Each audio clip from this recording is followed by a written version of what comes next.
start off with a story lah. Can you guys hear me? Can ah? Okay. Actually, there were 5 of us, 4 Malaysian and 1 Holland guy. So the 4 Malaysians were me, Lace, Alicia, and also Penny. That we actually decided this trip a year ago. So we bought the ticket, everything last year. Didn't expect anything. Then we decided to just go for this trip. So when we were there, we actually chose Manaslu trekking because there were a lot of mountains, right? So Manaslu was one of it, and it's 14 days of trekking. And averagely, every day, we will be trekking 8 to 10 hours in a day. So during that day itself, every day we've been trekking like that, right? Then during 25th of April, when the earthquake happens, we were all separated, all 5 of us. Before the earthquake or when Before, because we were trekking, so it's everyone have different pace, right? Then we also have 2 porters and 2 Nepalese guys. 4 of them are all Nepalese. They were with us lah. So they were very front ready. And then Lace and I, we were the last to walk. We were carrying our own backpack. So his backpack was around 16 to 17 kg heavy, and my backpack was around 6 to 8 kg. So we were very slow. How the earthquake happened, actually, as you can see this now, right, there was a few shots. The trekking, the road itself is actually as small as this table. We were by the cliff. Then this side of this track was already mountain, then this side is down the valley. So once you drop, you fall lah. So when the earthquake happened that time, we were walking, then you can feel the ground vibrating. Slowly, it just becomes bigger and stronger. Then after that, both of us were together. Then in front of us, there was 1 porter. Immediately, because the rocks started falling from everywhere, from on top. Then we cannot run forward. But when we look back, the rocks was also falling behind of us. So we were trapped there actually. Then the porter actually, he put down his bag and then immediately he asked us to stand one place where the rocks weren't falling. But actually we were by a cliff, there was nowhere to run. Then when it stopped that time, the porter basically saved our life too lah. He just asked us to faster run. Just run for our life. Yeah. So he helped me carry my backpack because my backpack was very heavy and it's too heavy for me to run so fast. So panic.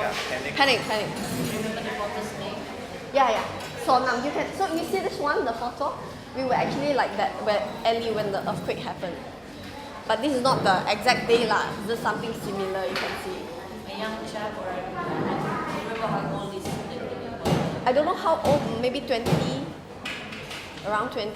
Very, very small size. Yeah. You can see his name later. But they are strong. Yeah, but they are very strong and very fast. So they just asked us to run basically we run for our life lah. Run up to Law Village. That's where you have open ground, space ground. No buildings, very little buildings and mountains. Then we were all there and then we were just sit there and because there's still a lot of aftershock that come in. Like almost every hour they're shaking. Yeah. So basically on that day earthquake itself, it was restless for all of us. Because when we were there, we just took off all of our clothing, whichever clothing that we have, to suit up because it's very cold. And we need to be prepared for another earthquake that comes around. So we just suit up and then we just basically how we sleep, we were stuck there for 8 days, right? We were wearing the same clothes for 8 days. We were sleeping with our shoes on because when the building shakes, we have to run out, grab our bag and run out. So that was how the earthquake happens. I may have missed out some of the details. Did I miss out? So we were stuck there 8 days. You guys can ask questions, don't make it so formal. Without bathing, because water, those food and everything, they have food. Water is limited because it's mountain water. So we still have to go down they have to go down and carry the water. The guys, the porter. How many days were you stuck in that trip? 8 days. 8 days. Until Helicopter. Until helicopter, Yeah. yeah. So you are not supposed to be in that village lah, basically. No, we were actually just stopping at that village for lunch. Basically, the tracking the journey is like every day we have a destination. It's around 8 to 10 hours for the tracking. But when it happened that time, it's like we hike for 4 to 5 hours. We were exhausted, and then that time when it happens, we almost reached the place, low village, for lunchtime only. After lunchtime, we're supposed to go to another. Our destination of the day is Dang, D-E-N-G, Dang. But it happens in low village, so we have to stuck there for 8 days. At first, we didn't know how many days we're going to stay, because from the first day itself, we're actually waiting for helicopter to come. They say helicopter is coming, day by day, day by day, day by day. We don't know when. So every day we wake up, have breakfast, lunch, and then we go to helipad and wait. Basically just like that. Wait until like 3 to 4, their Nepalese time. Helicopter is not coming anymore, and then we go back to sleep, go back to have dinner and then sleep. Then you go on the other day again. Again and again and again, the same thing. For that 8 days. Yes. It was not only Malaysian trackers, there were also other countries' tracker. So each day, the tracker just increased day by day because some of them, they were trapped in other villages and they were just seeking out for a safe ground for shelter and also to being rescued. So the tracker just increased. Initially, when the day earthquake itself is only 20 plus of us, We are the third groups we are the third batch, to yeah. reach the Law low village. village. After that is about 10 to 15 groups in the end. So it's around 100 trackers, 20 over guides. Guide is the one that bring us to this trekking. Without guides, we cannot go. Porters is the one that we hire to carry our stuff. Yeah. So basically, there's a total communication breakdown for the 8 days. I mean, like you cannot call, you cannot. Actually, the first day itself, when it happened, because we were up in the mountain, so obviously the server communication is a bit limited, right? But when the earthquake happens, when we reach Law Village, they actually receive a news saying that Kathmandu town is having a big earthquake. So that's why we had a big earthquake. But we don't know how relevant, we don't know anything. Then that time communication all broke down. We couldn't call out, they couldn't call in until the next day. The next day when they fix all the communication server and everything, then it come in, then we just receive call. But we still couldn't call out. We have satellite phone, but So whether once you got connection, your family contact you, you know how Yes. to be frantic and all that. yeah. Yes. Yes. So how do you feel like for like 1 week without Facebook? one week without Facebook is nothing. It's nothing. Actually, there we learn how to live the basic lah, right? We are considered very lucky because our schedule, our itinerary is supposed to start a day earlier. Because of the permitting, our Malaysia weekend and Nepal weekend is different. So we have to delay 1 day to register for the permit and then go for our trekking. And consider we are very lucky because we delay 1 day. If we stick to the original schedule, right, the village that we're supposed to go is all flat. Building, human, people is buried underneath. It's all flat with sand and ice. We are We were considered, we are blessed. very blessed in this village. Even though the village that we stay is around 80% of the building is demolished, we are lucky enough because they have building made out of wood. Their building is basically bricks by bricks, without any concrete, like build their house bricks by bricks. So that's why when earthquake happens, everything just fall down. And then people, like 2 people that die in the village that we start there. The village that you were stuck in accommodation, you had to rely on the villagers. Yes. Provided all the Yes. And they were also planting potatoes. Yeah. They were around 100 plus. Yes. They are giving us a very good hospitality. Even though the Nepalese, the porters, the tracker, they took care all of that. Although their family members and their home back in town are all demolished. Even though when we landed to Kathmandu after the helicopter evacuations, the guides and porters stay with us until we get up to the aeroplane and then they go back to their family. Yeah, knowing that their family is actually, they are just staying outside the tent, but they still accompany us. So that's why Nepalese, they have a very good heart. I think what about Cindy saying about the live to the basic is like, it's like when things like this happen, we all go to there's no religions, there's no races, there's no country, there's no nothing. You're just human being and we get united all back together. I think that is what really strong feeling that they are having. So why do I didn't really talk to Tam about that, but I'm sure that they actually experience that kind of feeling in that kind of moments. So we hope that we can share the, what I call that, this is a, Unity. this is some things like, that we shouldn't be forgotten, something like that. It's a very basic concept that you guys, all of us, tend to forget in our real life realistic. Like for example, we always complain and talk about this and that. But when a disaster or tragedy happens, right, it's only left humanity. It relieves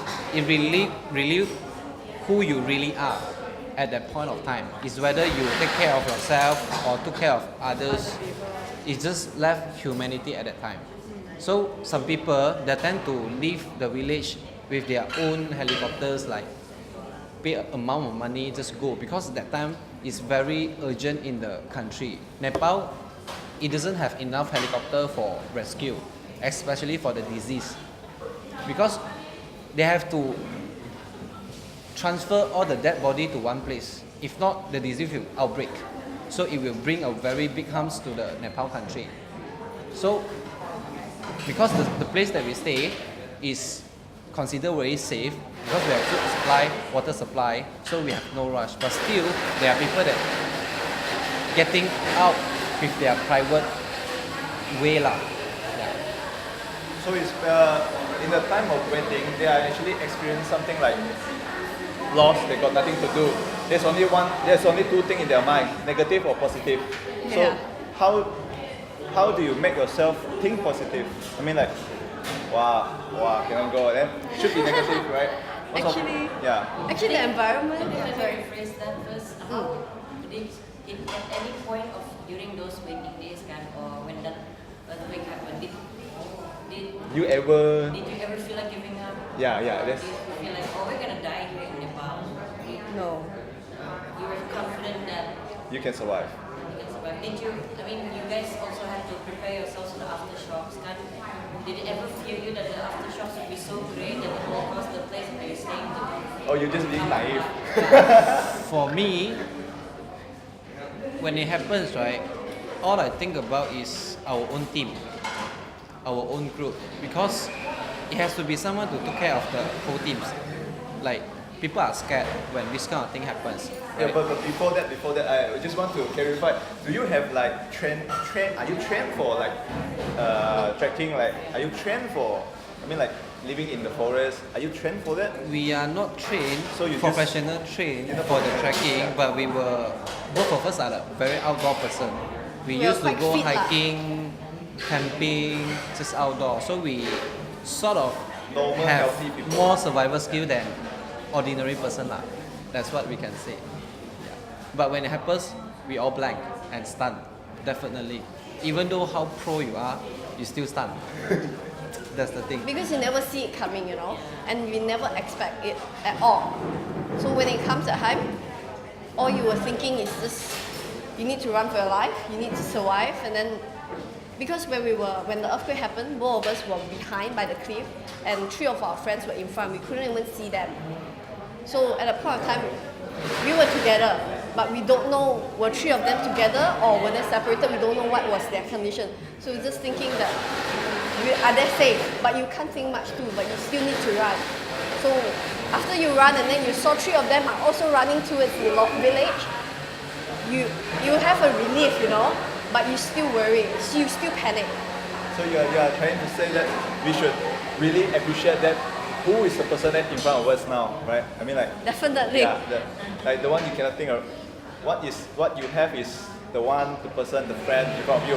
But from that point, basically this is Tam's mother and Tam's father. Oh, my parents are here. Your family is here. later you can ask them a few questions. So Yeah, when They did a very good Yeah. job in have Locating us.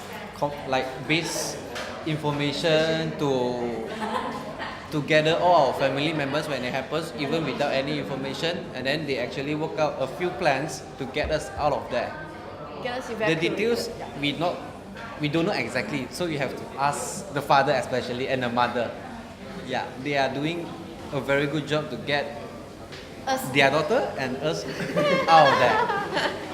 Yeah, Yeah. I think they deserve a clap for that. yeah. It's a how their story did really inspire me, because I met Singi is like 1 week before, then I came out and then go back, and then my wife say, "Aya, Singi in Nepal," and then earthquake. First thing in my mind, the bad word OLIN. Okay, but at the same point, I tell my wife that it's okay one, Singi very good one, he a healthy person. But in my mind it's like, oh my god. But the case inspired me that you have to stay very strong to inspire others. Yes. You have to always be strong, because you cannot like my voice freak out. It's a close classmate since very young. Actually I did freak out, but I had to act strong to calm my wife down. Even if my wife is like that, then I imagine the uncle I just met 1 week before. I imagine the mother I met 1 week.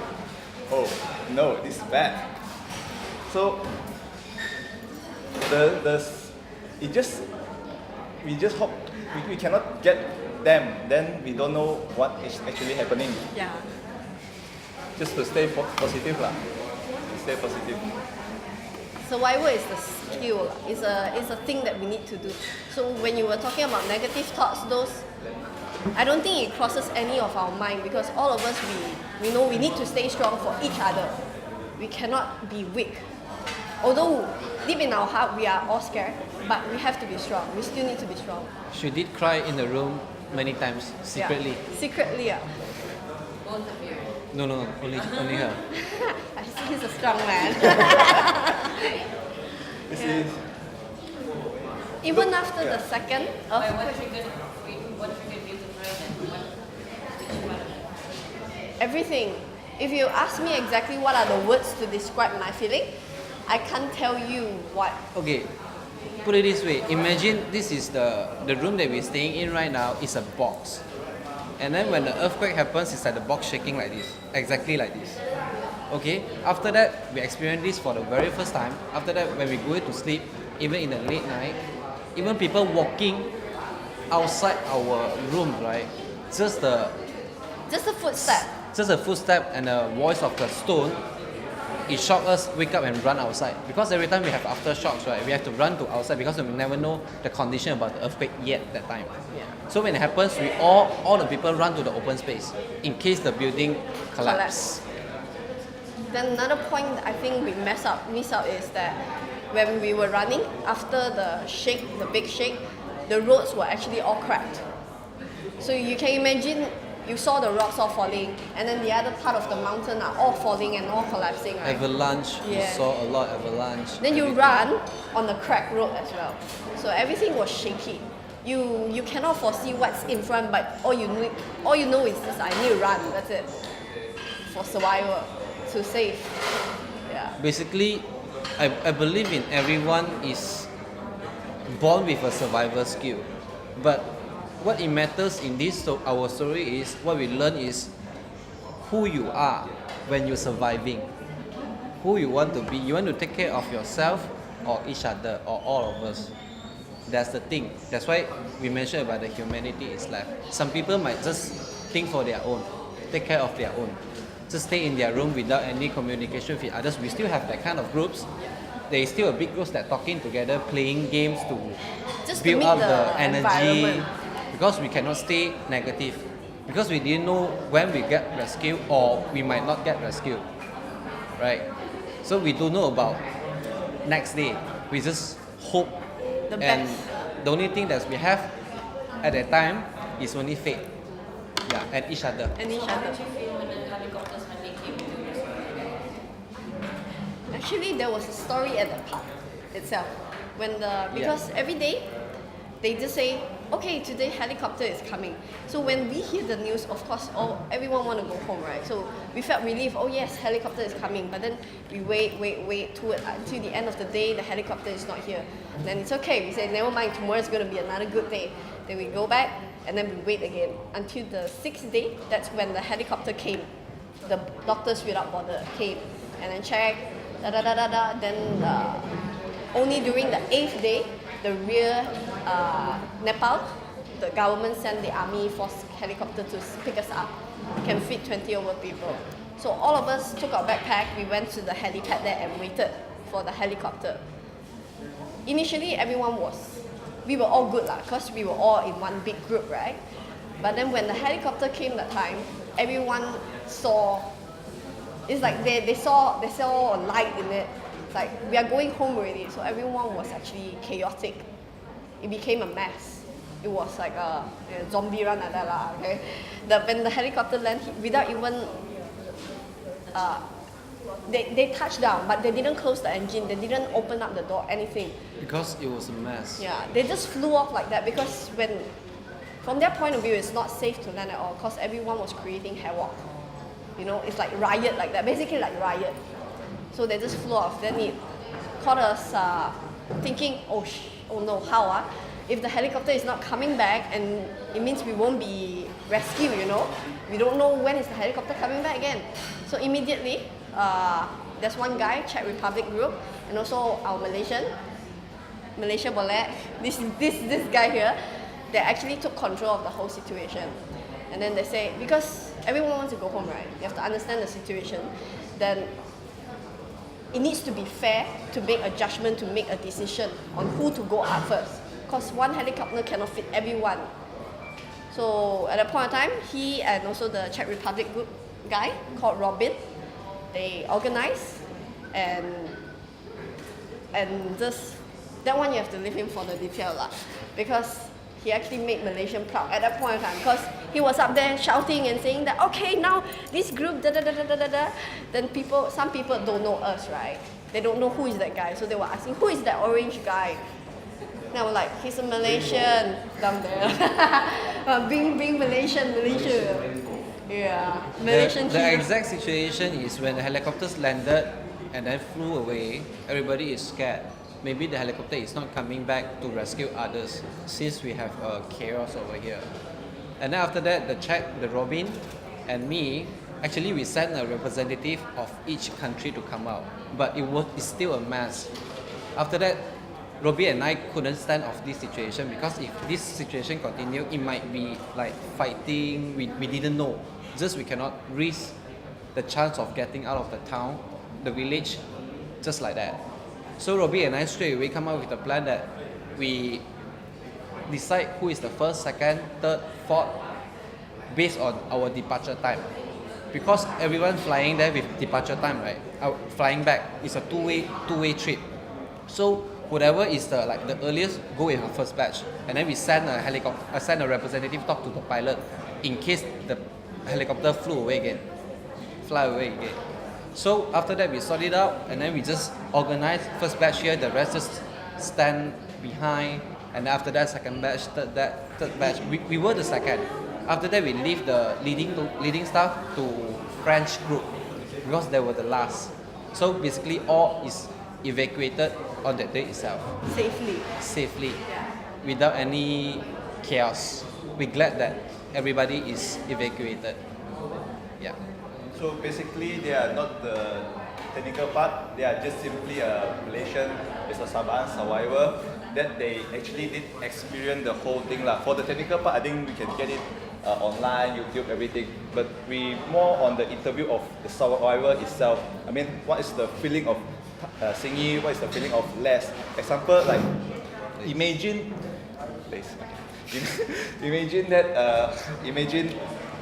that if you did make it that time, what is your greatest regret? I think as a survivor, that point, what will you be thinking? If you didn't make it that time, what thing that you haven't finished? Do you have those kind of Regrets. regrets, things that you didn't do. I think both of us live in the same concept lah. You have to live life to the fullest. You never know what's going to happen tomorrow. So, and that's why this Nepal trip itself, it was very random. You know, AirAsia always have promotion and everything. Then there was having promotion, then we saw, wow, Nepal, Kathmandu, we need to go and climb that mountain. So that's how it all happened. We just booked a ticket and without any thinking much, we just say we are going 21 days. At that point in time, wow, how are you going to apply so many days leave? But I say it's okay. You still need to live the day. You still need to experience all this. This is not a experience that you can just buy with money. You need to be there to experience, and you need to see the whole thing. For this trip itself, we actually expected changes in all of us before the earthquake happens. But then this earthquake incident actually just fastened the whole process. And then when we think back, reflect back on how this thing happened, I think everything happens for a reason. We didn't know earthquake is coming. We didn't know what is going to happen. But we do think that we are there for a purpose. You know, we were there. We experienced the fear that they got. We get to see exactly what happened, and we know how to help them. And now we are back in Malaysia, able to survive. So that's why our group actually are doing a fundraising for the Nepalese people too. Yeah. In fact, how we started this decision of going Kathmandu is a year ago, right? Our thinking is very simple. simple. Just imagine that you go popular and buy a world map, right? A world map you open at a table, and then you go any road to pick up 1 cent to put on the map. In real life, the sand might be a mountain to you. At the same time, imagine how small are we. If we always stuck in one place, for example KK, you never know what happened out there. yeah. You never know what places, what people, what culture, what inspiration you can get out there. We just stuck in a small town that see the same road, same car, same culture. For us, it's very simple. We need to go and experience most of the places, or all, if possible. That's where you find the purpose in life. This is before the earthquake. This is our thinking. After the earthquake, it enhanced basically everything. So that we need to go more. And we are going back to Nepal next year. When the earthquake happens, 25th of April 2016, to finish our trekking. Because we won't finish it. The roads down to where we just started and also go further up were all destroyed. So that's the reason why we were stuck there as well. Yeah. It's not us. I think every one of us need to go out and see, The world. experience. Yeah. It will be very different for all. Because we used to think that at here I got a life, I got a job, 9 to 5. Yeah, I sit here, I earn, and then it's fine for my life. But look into the bigger picture. You are doing the same thing all over again, except your weekend. You can pick where to go, which mall you want to go, which movie you want to watch. But basically, you are repeating this kind of lifestyle every day, every month, every year. But what do you get? Right? You live for your life, or you go and experience your life. What kind of life you want? This is our original thinking. So basically, they become stronger once they survive from the people. So they're trying to encourage people out there to. But my basic point, the basic part of me is like, why I'm doing this. A lot of people say it's like, why are you doing this? Nobody care. I mean, like in your cafe, why you doing this? Why you ask all the press and do this and straight up? But my point of view, yeah, it's small. It's small, but this is the least thing that I can do. This is the least thing. Maybe there's a lot of people out there, some people who is really negative, they can hear this story and get positive back again, get some. We are just trying to do that we least to do. We are not like putting a lot of, I'm not asking you to go to social harbor and have a big meal and enjoy like that, but we're just trying what you can do. What I encourage is that a little thing that you do every day, it will give you a good feedback later on. This is what I trying to encourage people. I think we have another 5 more minutes for Q&A. and later you all can celebrate the mommy and the daddy. Okay. We have some refreshment over there, and if you don't have enough drink, you just go to the counter and tunjuk my face. Then you can have One it. last thing, Yeah. we received pictures and news from our Nepalese friend. I just want to share with pictures only. Okay. Actually, during there was a second earthquake in Nepal, right? All of us, when we were back in Malaysia, we thought we are safe. But then, when the second earthquake, when we heard about the news on second earthquake, I believe all of us, the 5 of us, Play. we were there when the earthquake happened, so we knew exactly how they feel. So immediately, without anything, just knowing the news that second earthquake hit them hard, it just break down into tears. You still feel traumatized. That is the feeling, and then you feel that you really want to go and help all out. You know, the feeling that both of us had that time is that we want to just book a flight ticket to Kathmandu now and go and help the people there. But it's not rational. We still need to do something. This is a photo that our friend in Nepal, they are building the school for the children. Just one of the village, their school is demolished. And then just now, as you can see, there is a guy is a principal of the school. So we really want to help, like those who need it. And then if we can help, why not? We're not helping, right? We rise by lifting others. We are loved when we love. Correct? So we would like to take this opportunity to show you the exact situation from this school. The school is demolished. Can you play? Karun is actually the Nepalese guy. So he was sending us images of what he is doing, volunteering work in Nepal now. The guy that took care of us, and then after that we went off. He went back to his family just for one day. After that he start for the helping hand, join the organization, go 100 km of villages to help all the people. Until today, he's still not stopping. He himself is the victims of the earthquake, but he chose to stay positive for the rest of the victims. He is a very positive and humble guy. This is the principal of the school, and the village is all demolished. He told us during the second earthquake, he said they are very scared. They are just very scared and they feel lost. Don't know where to run. Because they are already staying out the tent, where else can you run?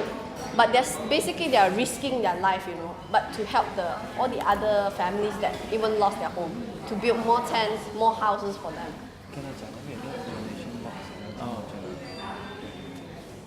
Yeah. Do you at the floor any question? Any else question at the back? Do you have any question to the Tham and Lei? If don't have, we have kita boleh start makan, and there is a small donation box in front of there. Berapa saja. The thing is not the money there. Is what things that you want to talk, you want to share to online, Facebook, to tell people to stay positive. A little effort you do every day, like the team there, SCAT team, we are doing jogging every day. We're just trying to inspire people to be positive. Okay, to be positive. It's very good to be positive. Okay. 最大家那这样子。OK。可以搭起。